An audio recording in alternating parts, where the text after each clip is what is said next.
नमस्कार दोस्तों, EWS में आपका स्वागत है। दोस्तों, आज जो है लोकसभा में 2025-26 का बजट पारित हो चुका है।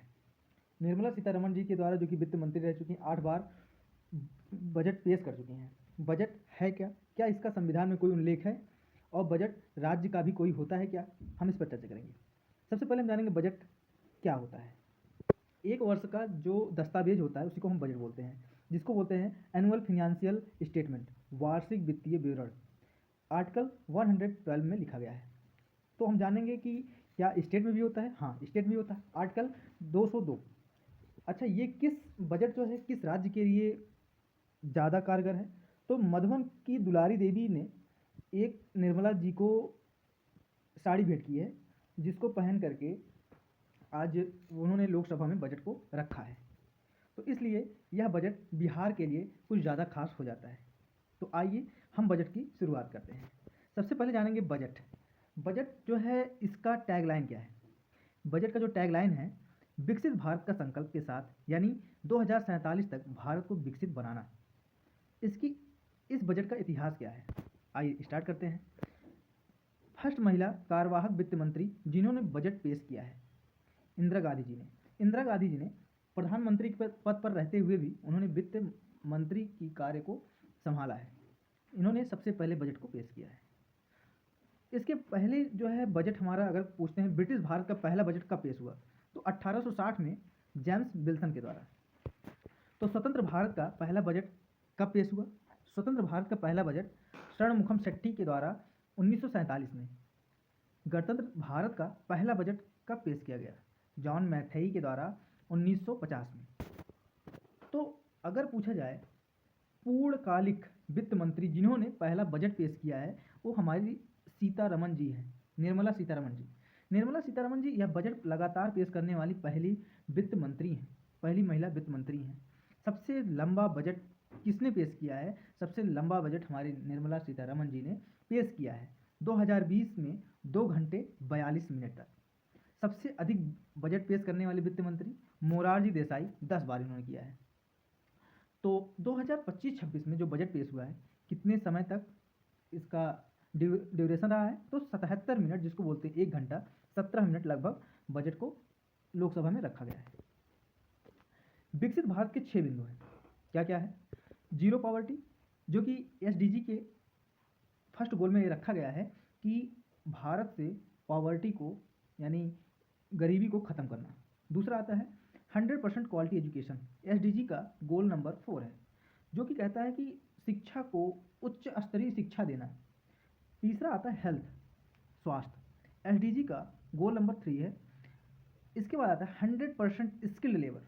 हमारे यहाँ लेबर तो बहुत हैं, लेकिन स्किल्ड लेबर की कमी है, जिसको सरकार ने इस पर विशेष ध्यान देने का विचार किया है।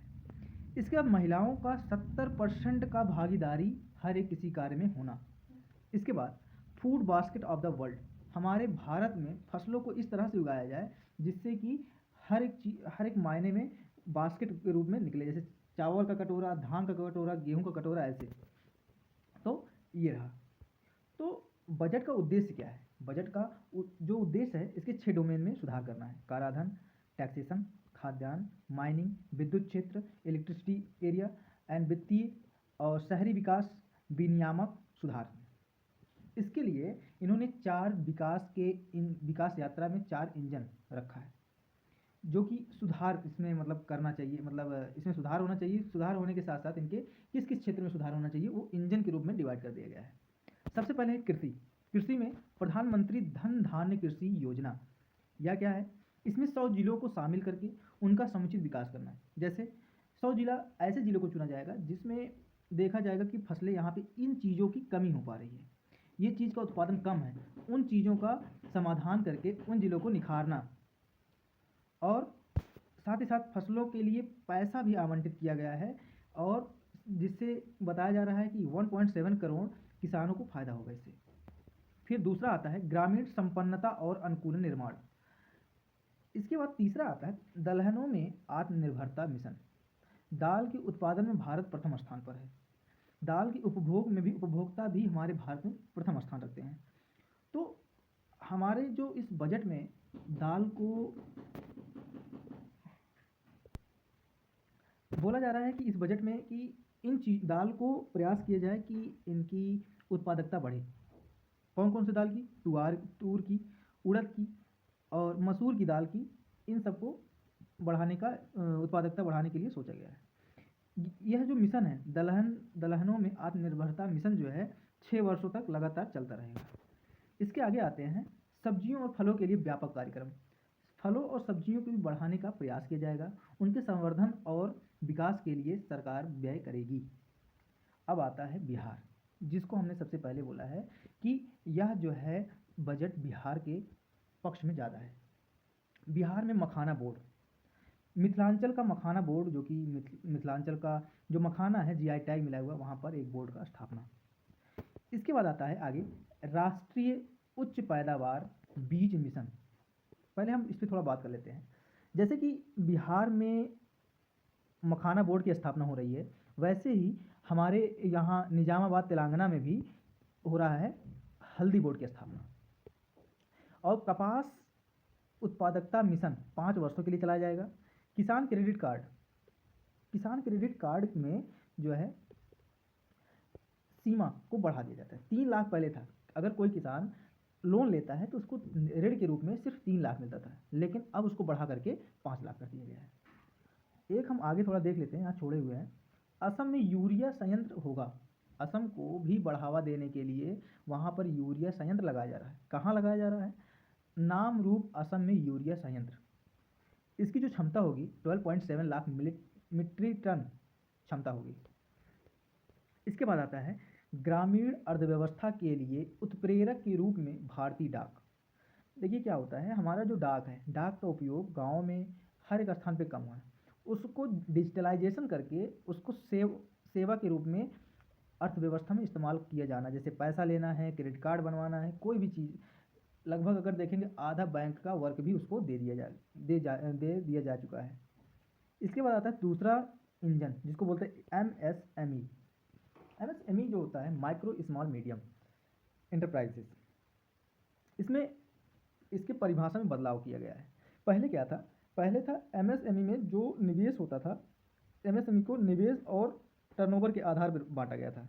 लेकिन इसको क्या किया गया, इसके परिभाषा में सुधार करके अब बताया गया जो निवेश होगा, जैसे पहले था मीडियम में, माइक्रो में 1 करोड़ रुपए था, और स्मॉल में 10 करोड़ था, और मीडियम में 50 करोड़ तक इन्वेस्टमेंट था। लेकिन अब उसको बढ़ा करके 2.5 करोड़, 25 करोड़ और 125 करोड़ रुपए क्रमशः कर दिया गया।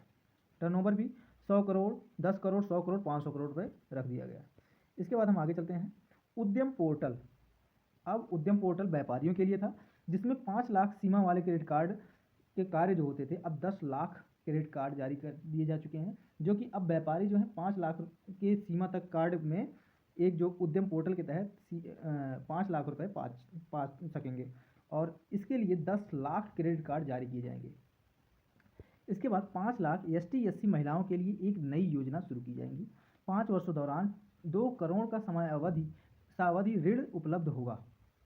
इसके बाद आता है राष्ट्रीय विनिर्माण मिशन के अंतर्गत मेड इन इंडिया के तहत यहाँ पे खिलौनों का निर्माण होगा, फुटवेयर, चप्पलों और लेदर का भी निर्माण होगा, और खाद्य प्रसंस्करण में सहायता के लिए भी उनका भी निर्माण किया जाएगा। तीसरा इंजन आता है निवेश, इन्वेस्टमेंट।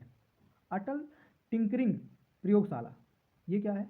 ये जो है टिंकरिंग प्रयोगशाला जो है, ये फोकस्ड होता है जिसको बोलते हैं साइंस, टेक्नोलॉजी, इंजीनियरिंग और मैथमेटिक्स में।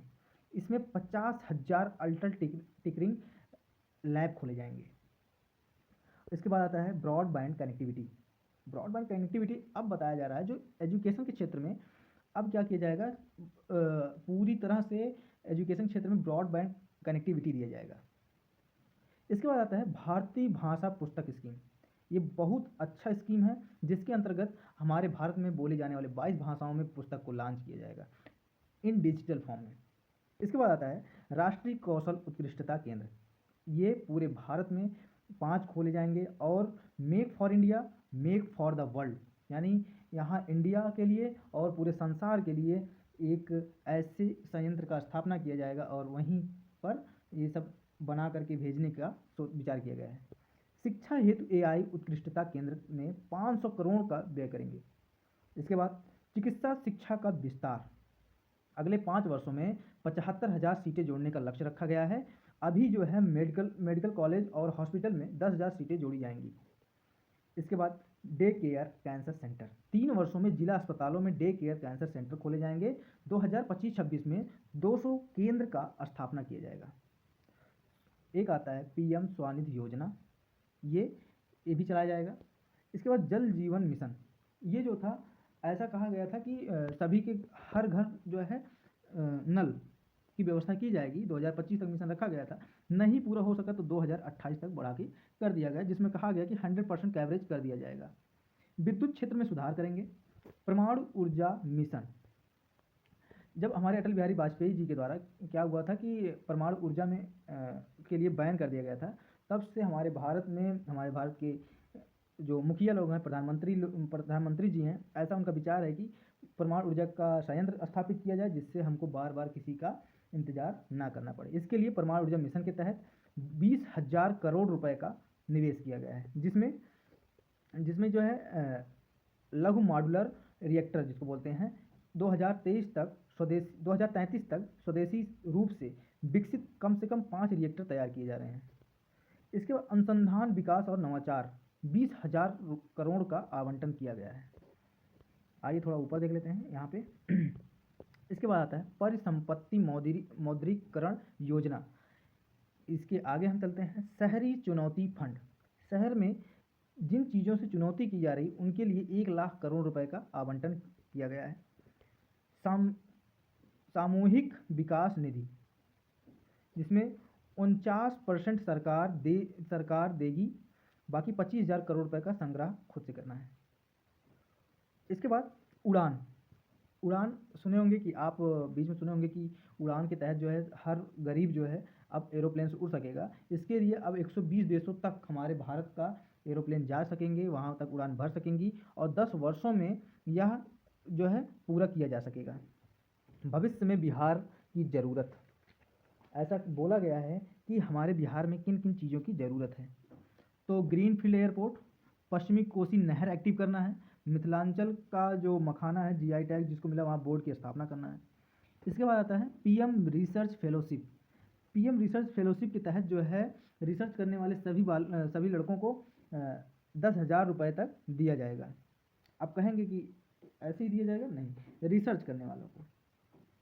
इसके बाद आता है ज्ञान भारतम मिशन, जिसमें पांडुलिपियों को बचाने के लिए ये चलाया गया है, ज्ञान भारतम मिशन को। इसके आगे हम चलते हैं राष्ट्रीय भू स्थानिक मिशन, ये हमारा तीसरा इंजन था। चौथा और अंतिम इंजन निर्यात संवर्धन मिशन में सहयोग वाणिज्य करेंगे। मतलब जो निर्यात संवर्धन मिशन में कौन कौन सहयोग करेंगे, किस किस सहयोग से होने वाला है, वाणिज्य मंत्रालय से, एमएसएमई से के और वित्त मंत्रालय के द्वारा एक्सपोर्ट को बढ़ावा देना है। भारत ट्रेड नेट ऐप, जिसके तहत डॉक्यूमेंट का अप्रूवल ऑनलाइन होगा।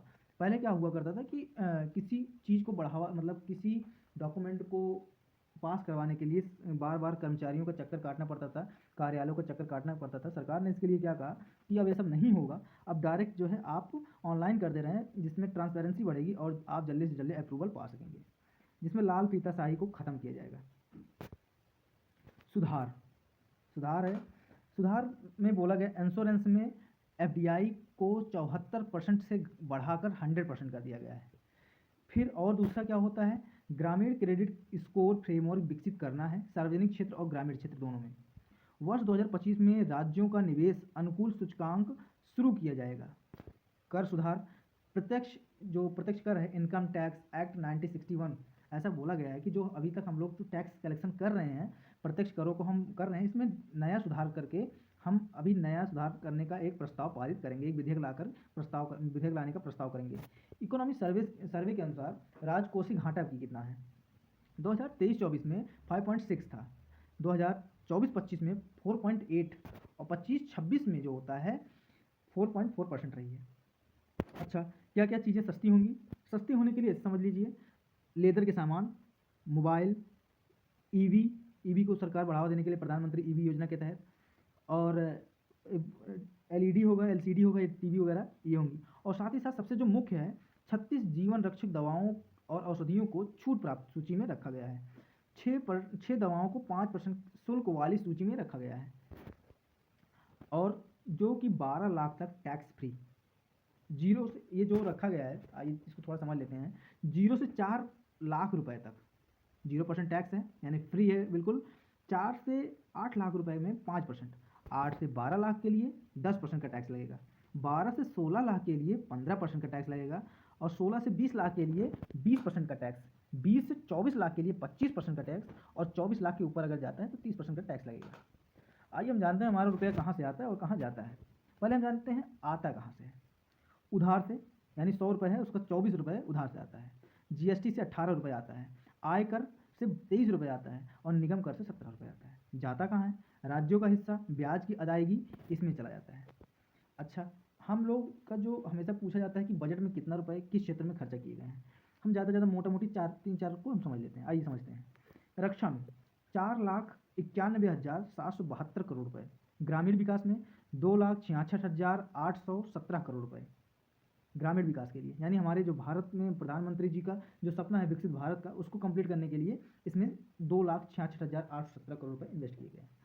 इसके बाद गृह मंत्रालय के लिए 2,33,211 करोड़, कृषि के लिए 1,71,437 करोड़ रुपए, एजुकेशन के लिए 2,28 करोड़ 650 करोड़, जो कि अभी कुछ कम माना जा रहा है। ये अभी सरकारों को और बढ़ाना चाहिए, तभी हमारा विश्व गुरु का सपना पूरा हो सकता है।